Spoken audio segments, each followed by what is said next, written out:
as promised, here's all the questions and answers to the water tower and the windmill that was taken down. And there was a lot of questions about why didn't the developer pay for it? Who's responsible? Why are residents' maintenance fees fixing this thing? All kinds of questions like that.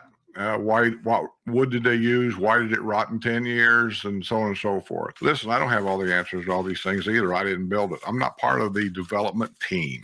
I just report to you what's going on the best that I can. So they put an article in the paper answering all these different questions that people apparently had either probably sent emails or somehow made their concerns known to the developers' companies.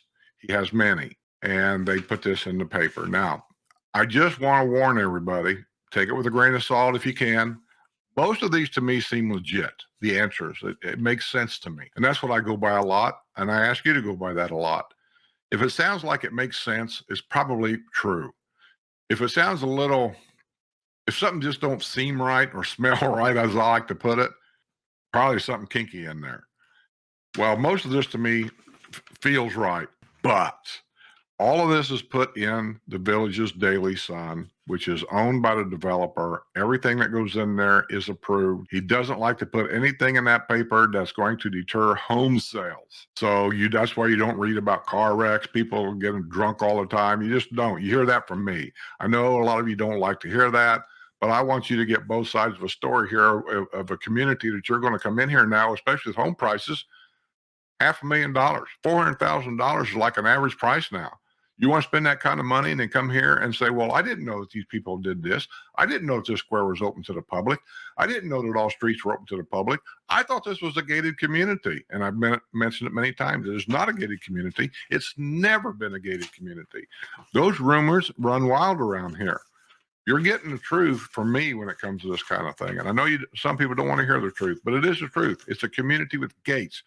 Huge difference. Okay, let's get to the reason why. There's several pieces to this. Maybe I ought to read the whole thing so you get the whole gist. District offers answers about Brownwood Watermill and Water Tower. District Manager Kenny Blocker addresses questions and clarifies who is responsible for maintenance and repairs. 2 landmarks at Brownwood Paddock Square were taken down last week as a precaution before the start of hurricane season, and it starts June 1st.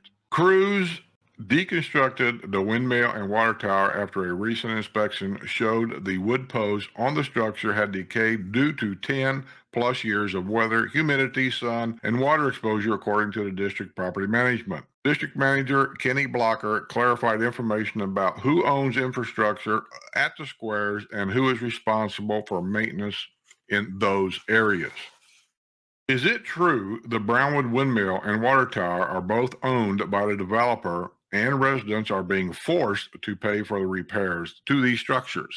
Answer. The Brownwood Windmill and Water Tower are owned by the Brownwood Community Development District and are part of an Exhibit A of the project-wide agreement. Thus, the project-wide advisory committee is responsible for the maintenance and repair and or replacement. The parties to this agreement include District 5 to 13, Sumter Landing and Brownwood Community Development Districts.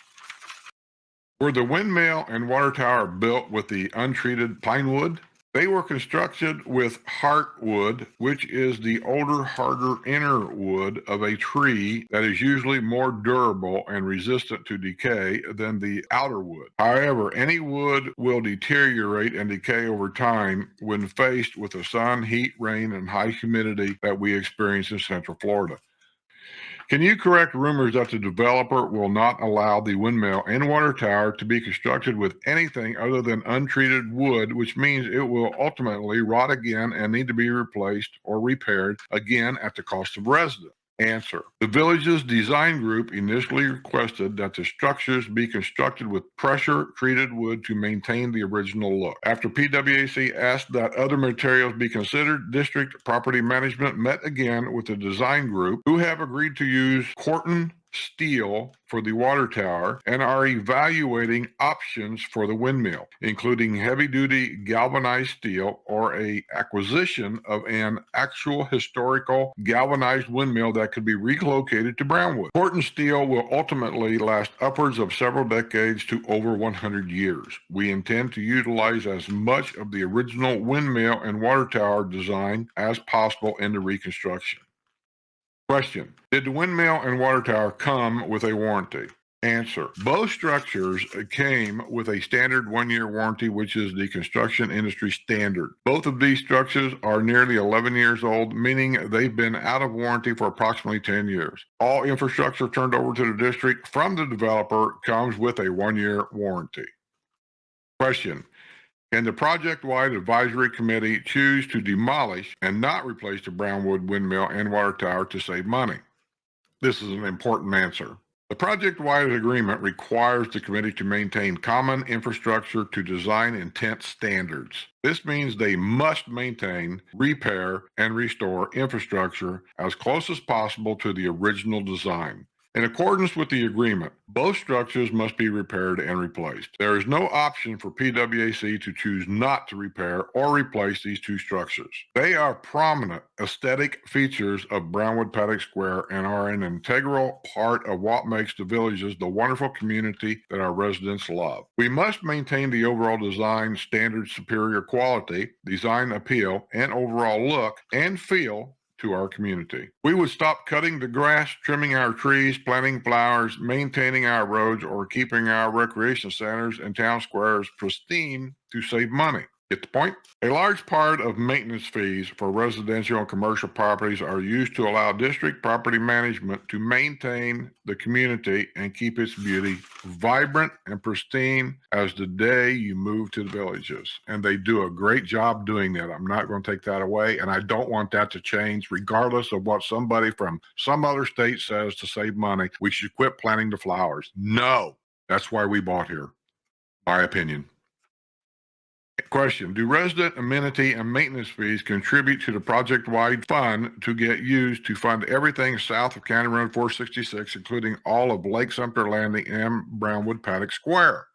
Answer: resident amenity fees pay for maintenance and upgrades to recreational amenities, recreation centers, pools, sports courts, softball complexes, postal stations, executive golf courses, etc. Amenity fees do not contribute to the project-wide fund at all. A portion of the maintenance fees for residents in districts 5 through 13 and commercial properties in Lake Sumter Landing and Brownwood CDDs are applied to the project-wide fund through the allocation methodology as agreed upon by all districts that all party to the agreement.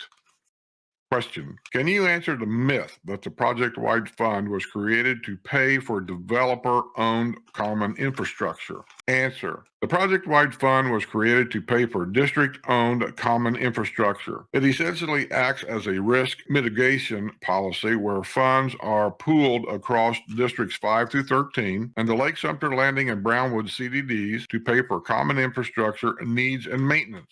This ensures that all districts pay a fair share based on accessibility acreage, and no district has to pay the full cost for common infrastructure maintenance and repair projects. This greatly minimizes the overall financial exposure participating districts.